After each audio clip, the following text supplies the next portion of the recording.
This is a reading from the poem of the Man God by Marie Valtorta, Volume 5, Episode 543. The servant of Bethany informs Jesus of Martha's message. It was written the 22nd of December, 1946. It is already nightfall when the servant, who is proceeding through the brushwood near the river, spurs his horse, steaming with perspiration, to overcome the difference in level between the river and the road leading to the village. The poor animal's sides are heaving because of the long, fast run. Its dark coat is all veined with perspiration, and its breast is spread with the white foam of the bit. It puffs, arching its neck and shaking its head. They are now on the narrow road, and they soon reach the house. The servant jumps to the ground, ties the horse to a hedge, and gives a shout. From the rear of the house, the head of Peter appears, and in his harsh voice he asks, "Who is calling?" "The master is tired. He has not had any peace for many hours. It is almost dark. Come back tomorrow." "I do not want anything of the master. I am healthy, and I have only to speak a few words to him." Peter comes forward, saying, From whom, if you do not mind me asking you?" "I will not let anybody pass without safe identification, particularly those who stink of Jerusalem as you do." He has come slowly forward, as his suspicion has been aroused more by the beauty of the richly harnessed dark horse than by the man. But when he is in front of him, he is amazed. "You? Are you not one of Lazarus' servants?" The servant does not know what to say. His mistress told him to speak only to Jesus, but the apostle seems to be quite determined not to let him pass. As he knows that Lazarus' name has great influence over the apostles, he makes up his mind and says, "Yes, I am Jonah, Lazarus' servant. I must speak to the master." "Is Lazarus not well? Has he sent you?" "No, he is not well. But don't make me waste time. I must go back as soon as possible."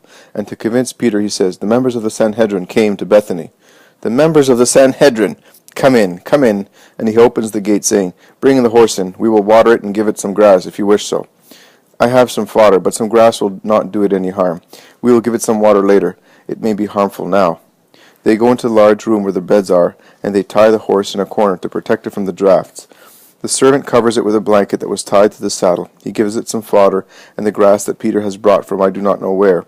They go out again, and Peter takes the servant into the kitchen and gives him a cup of warm milk that he takes from a pot near the fire, instead of the water that the servant had asked for. While the servant drinks it and warms himself near the fire, Peter, who is heroic in not asking questions, says, "Milk is better than the water you wanted, and since we have it, did you come all the way without a stop?" "Without a stop, and I'll do the same going back." "You must be tired, and can the horse stand it?" "I hope so. In any case, on my way back I shall not gallop as I did coming. It will soon be dark. The moon is already rising." "How will you manage at the river?" "I hope to arrive there before the moon sets. Otherwise I shall stop in the wood until dawn, but I shall get there before." "And then? It's a long way from the river to Bethany, and the moon sets early. She's in her first days." "I have a good lamp. I will light it and go slow. No matter how slow I may go, I shall be approaching home. Would you like some bread and cheese? We have some. We also have some fish. I caught it because I remained here with Thomas, but Thomas has now gone to get some bread from a woman who helps us. No, don't deprive yourself of anything.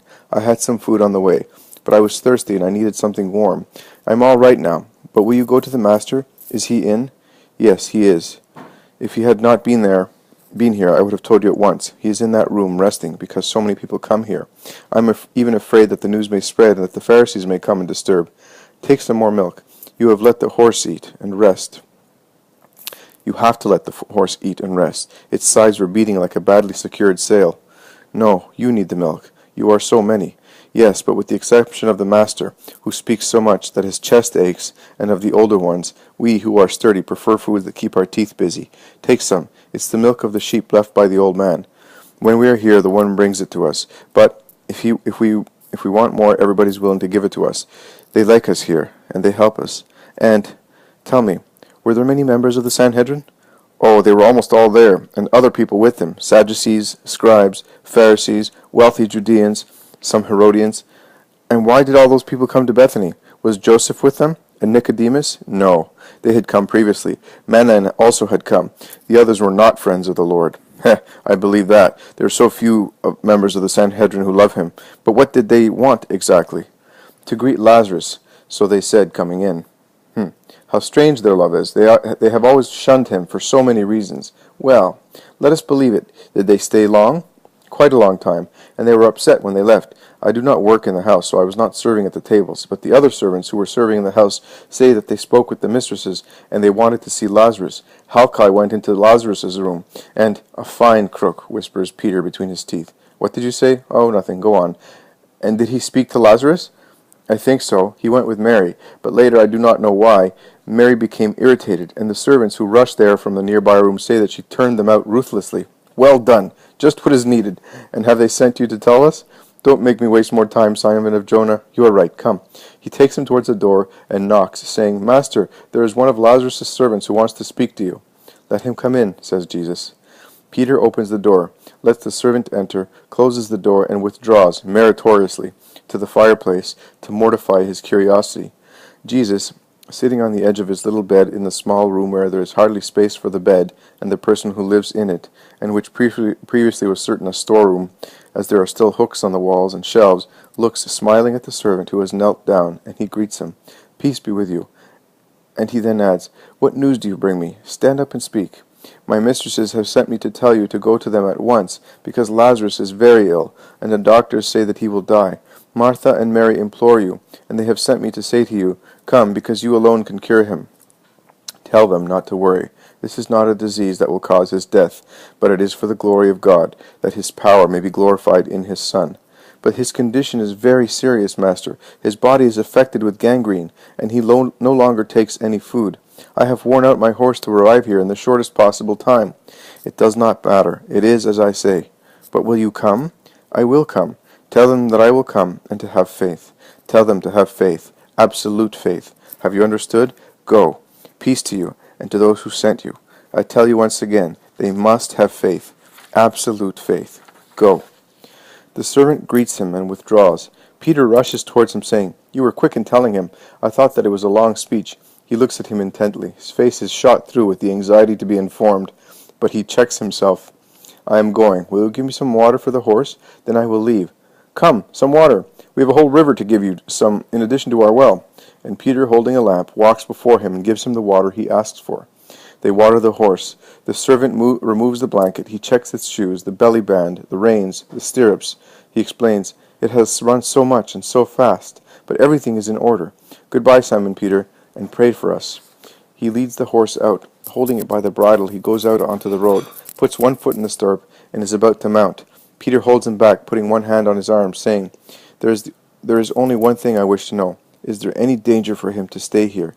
Have they made threats? Did they want to learn from the sisters where we were? Tell me in the name of God. No, Simon, no, they never said that. They came for Lazarus. We suspect that they came to see whether the Master was there and whether Lazarus was leprous, because Martha was shouting out loud that he is not leprous, and she was weeping. Goodbye, Simon. Peace be with you, and with you and your mistress. May God accompany you back home. He watches him depart, and soon disappear at the end of the street, because the servant prefers to take the main road, clear in the moonlight, rather than the dark path in the wood along the river. He remains thoughtful. Then he closes the gate and goes back into the house. He goes to Jesus, who is still sitting on the little bed, leaning his hands on its edge, engrossed in thought. But he rouses himself when he hears Peter come close to him, and look at him inquisitively. He smiles at the apostle. Are you smiling, Master? I am smiling at you, Simon of Jonah. Sit down here near me. Have the others not come back? No, Master, not even Thomas. He must have found someone to speak to. That is all right. All right. All right that we should speak. All right that the others should be late. He speaks even too much. He is always cheerful. And the others, I am always worried until they come back. I am always afraid. Of what, my dear Simon? No harm will befall us before the time being, believe me. Set your mind at rest and imitate Thomas, who is always cheerful. You, on the contrary, have been very sad for some time. I defy anyone who loves you not to be so. I am old now, and I ponder more than the younger ones, because they also love you, but they are young and less thoughtful. But if you like me more when I am happy, I will be so. I will strive to be so. But in order to be able to be so, give me a reason for it. Tell me the truth, my Lord. I am asking you on my knees. He in fact kneels down. What did Lazarus' servant tell you? That they are looking for you? That they want to harm you? That Jesus lays his hands on Peter's head, saying, No, Simon, nothing of the kind. He came to tell me that Lazarus has got worse, and we spoke only of Lazarus. Really? Really, Simon. And I told them to have faith. But do you know that those of the Sanhedrin have been to Bethany? Which is natural. Lazarus' household is a great one, and according to our custom, Such honors are to be given to a powerful man who is dying. Do not distress yourself, Simon. But do you really think that they did not use that as an excuse to see whether I was there? Well, they did not find me. Cheer up. Do not be so frightened as if they had already captured me. Come here, beside me, poor Simon, who on no account will be convinced that no harm can befall me until the moment decreed by God, and that then nothing will be able to defend me from evil. Peter throws his arms around Jesus' neck and keeps him quietly by kissing his lips and saying, "Be quiet. Be quiet. Don't tell me such things. I don't want to hear them." Jesus succeeds in releasing himself so that he can speak, and he whispers, "You do not want to hear them. That is the error, but I pity you. Listen, Simon, since you were the only one to be here, only you and I are to know what happened. Do you understand me?" "Yes, Master. I will not mention it to any of the companions." How many sacrifices? Is that right, Simon? Sacrifices? Which? It is pleasant to be here. We have what is necessary. The sacrifice of not asking questions, of not speaking, of putting up with Judas, of being away from your lake. But God will reward you for everything. Oh, if that is what you mean. In place of the lake I have the river, and I make it suffice. With regard to Judas, I have you who makes up for him fully. And with regard to the other things, trifles, and they help me to become less coarse and more like you. How happy I am to be here with you, in your arms. Caesar's palace would not seem more beautiful than this house, if I could always be in it thus, in your arms. What do you know of Caesar's palace? Have you seen it? No, and I shall never see it, and I do not care, but I imagine it large, beautiful, full of lovely things, and of filth, like the whole of Rome, I suppose. I would not stay there, even if they covered me with gold. Where? In Caesar's palace, or in Rome? In neither. Anathema! But because they are like that, they are to be evangelized. And what do you expect to do in Rome? It is a brothel. There is nothing to be done there. Unless you come, then I will come. Rome is the capital of the world. Once Rome is conquered, the world is conquered. Are we going to Rome? You are proclaiming yourself king there? Mercy and power of God, that is a miracle. Peter has stood up, and with raised arms he is standing before Jesus, who smiles and replies to him, "I will go there in my apostles. You will conquer it for me, and I shall be there with you. But there is someone out there. Let us go, Peter."